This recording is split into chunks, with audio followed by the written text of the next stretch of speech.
நண்பர்களே, இந்த பிரபஞ்சத்திலேயே மிகவும் பயங்கரமான ஒரு இடம் இருக்குன்னு சொன்னா நம்புவீங்களா?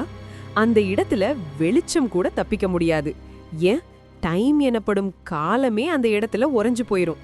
நீங்க ஒருவேளை அந்த இடத்துக்குள்ள விழுந்தா உங்க உடம்பு ஒரு நூடுல்ஸ் மாதிரி பீந்து போகும்னு சொன்னா நம்ப முடியுதா? ஆமா, இன்னைக்கு நாம பார்க்க போறது அண்டத்தின் அரக்கன், அதாவது மான்ஸ்டர் ஆஃப் தி யூனிவர்ஸ் என்று அழைக்கப்படுற பிளாக் ஹோல்ஸ் பத்தி தான். இந்த வீடியோவோட நடுவுல நாசா வெளியிட்ட பிளாக் ஹோலோட உண்மையான அலறல் சத்தத்தையும் நான் உங்களுக்கு காட்ட போறேன். அதை கேட்டா கன்ஃபார்ம் தூக்கம் வராது. வாங்க இந்த இருட்டு உலகத்துக்குள்ள பயணம் போவோம். முதல்ல பிளாக் ஹோல்னா என்னன்னு சிம்பிளா பார்ப்போம். ஒரு பெரிய நட்சத்திரம் அதோட வாழ்நாள் முடியும் போது அது தனக்கு தானே சுருங்கி வெடிச்சு சிதறும். இத சூப்பர் நோவான்னு சொல்லுவாங்க. இப்படி வெடிச்ச பிறகு மிச்சம் இருக்கிற அந்த நட்சத்திரத்தின் நிறை ஒரு சின்ன புள்ளியில குவிஞ்சிருக்கும். உதாரணத்துக்கு, நம்ம பூமியில இருக்கிற இமயமலை, கடல், கட்டடங்கள் எல்லாத்தையும் நசுக்கி ஒரு சின்ன கோலி குண்டு அளவுக்கு சுருக்கினா அதுல எவ்வளோ எடை இருக்குமோ அதுதான் பிளாக் ஹோல். அதோட ஈர்ப்பு விசை எவ்வளவு அதிகமா இருக்கும்னா உலகத்திலேயே வேகமா பயணிக்கிற ஒளி கூட அதுல இருந்து தப்பிக்க முடியாது. ஒளியே தப்பிக்க முடியாததால தான் அது பாக்குறதுக்கு பிளாக் கலர்ல ஒரு ஓட்ட மாதிரி தெரியுது. விண்வெளியில காத்து இல்லாததால சத்தம் கேட்காதுன்னு சின்ன வயசுல படிச்சிருப்போம். ஆனா நாசா கொஞ்ச நாளைக்கு முன்னாடி ஒரு பிளாக் ஹோல் வெளியிடுற சத்தத்தை ரெக்கார்ட் பண்ணி ரிலீஸ் பண்ணாங்க. இப்போ அந்த சத்தத்தை ப்ளே பண்றேன், கேளுங்க.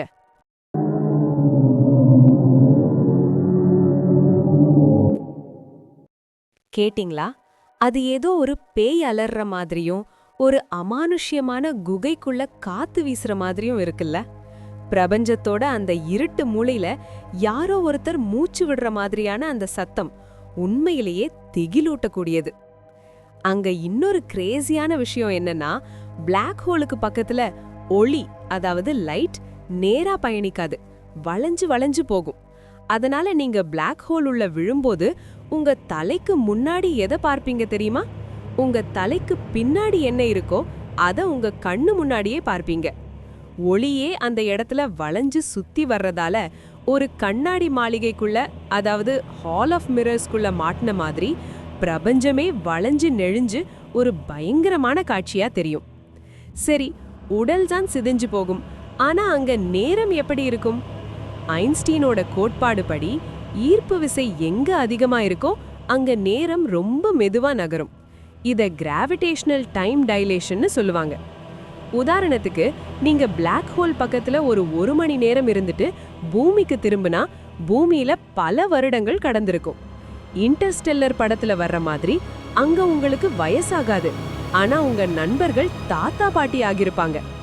இதுல ஒரு சோகமான விஷயம் என்னன்னா, இது எதிர்காலத்துக்கு போறதுக்கான டைம் மெஷின் மட்டும்தான், கடந்த காலத்துக்கு போக முடியாது. நீங்க பூமிக்கு திரும்பும்போது உங்களை வழி அனுப்பி வச்ச உங்க குடும்பம், நண்பர்கள் யாருமே அங்க இருக்க மாட்டாங்க. நீங்க ஒரு அனாதையா தான் எதிர்காலத்துல கால் வைப்பீங்க. இன்னொரு சுவாரஸ்யமான குழப்பம் இருக்கு.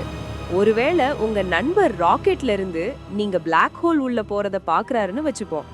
நீங்க பிளாக் ஹோல் உள்ள போற மாதிரியே அவருக்கு தெரியாது. நீங்க அந்த விளிம்புல, எவென்ட் ஹொரைசன்ல போறப்போ வேகம் குறைஞ்சு அப்படியே சிலையாட்டம் உறைஞ்சு நிக்கிற மாதிரி தான் அவருக்கு தெரியும். ஒரு கட்டத்துல உங்க உருவம் மங்கி போய் மறையுமே தவிர நீங்க உள்ள விழுந்தத அவரால பார்க்கவே முடியாது. ஆனா உள்ள விழுந்த உங்களுக்கு எல்லாம் நார்மலா இருக்கும். இயற்கை அங்க ஒரு பெரிய மாயாஜாலமே பண்ணிக்கிட்டு இருக்கு. சரி, நம்ம சூரியன் எவ்வளவு பெருசுன்னு நமக்கு தெரியும். ஆனா TON 618 அப்படின்னு ஒரு பிளாக் ஹோல் இருக்கு. அது எவ்வளவு பெருசு தெரியுமா? நம்ம சூரியனை போல 66 பில்லியன் சூரியன்களை ஒன்னா சேர்த்தா எவ்வளவு பெருசோ அவ்வளவு பெருசு. ஒளி ஒரு முனையிலிருந்து மறுமுனைக்கு பயணம் செய்யவே ஒரு வாரம் ஆகும். நம்ம மொத்த சூரிய குடும்பமே இதுக்கு முன்னாடி ஒரு கடுகு மாதிரி தான். இதைவிட பயங்கரமான விஷயம் வாண்டரிங் பிளாக் ஹோல்ஸ், அலையும் கருந்துளைகள்.